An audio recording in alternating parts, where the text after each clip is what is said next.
Apocalypse 1, 14 à 18 décrit les différents aspects du Seigneur Jésus-Christ. Sa tête et ses cheveux étaient blancs comme de la laine. Ses yeux étaient comme une flamme de feu. Ses pieds étaient comme de l'airain ardent. Sa voix était comme le bruit de grandes eaux. Apocalypse 1, 15, 19, 6.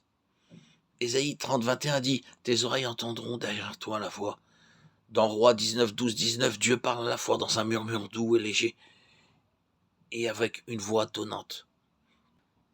Ses mains tenaient 7 étoiles. Le Seigneur tient les églises dans ses mains. Il n'envoie toujours pas ses anges pour parler à ses serviteurs. Le Seigneur peut envoyer des anges pour notre protection, comme nous le voyons dans Josué 5, 13, 15, dans Genèse 2, 32. Les anges de Dieu rencontrèrent Jacob. On ne les voit cependant pas toujours.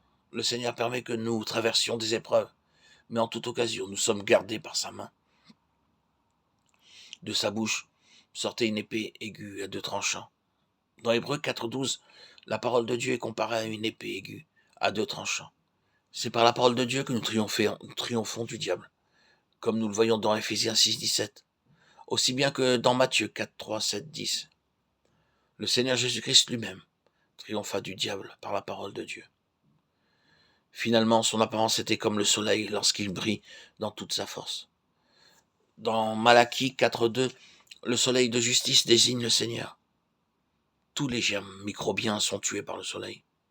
Aussi, maintenez-vous dans la lumière du Seigneur pour être délivré de tout germe spirituel, doute, crainte et suspicion. Le Seigneur donna à l'apôtre Jean une nouvelle vision de lui-même.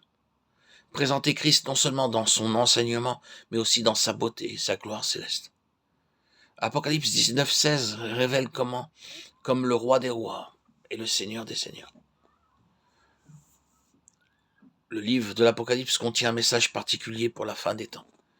Une bénédiction spéciale est promise à ceux qui entendent et gardent les paroles de cette prophétie. Apocalypse 21, 7 et 22, 7 déclare « Celui qui vaincra héritera ces choses ».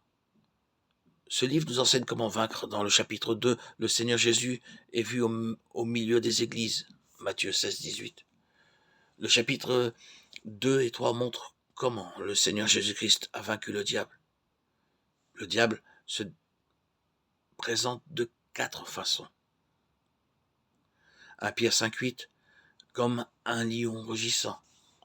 Acte 20, 29, comme un loup dévorant, apportant un faux enseignement, ainsi que des conflits dans le peuple de Dieu. 2 Corinthiens 11, 14, comme un ange de lumière. Ésaïe 59, 19, comme un fleuve. Le message de ce livre peut être divisé en 7 parties. Chaque partie du livre de l'Apocalypse représente une période de l'histoire. Il y a en tout 7 messages. Chaque message est subdivisé en 7 parties. 7 noms sont donnés au Seigneur Jésus-Christ. Par ces noms, il se fait connaître aux 7 églises. Dans chaque église ou période, c'est la connaissance de sa personne et la manière dont il se présente qui permettent aux vainqueurs de vaincre.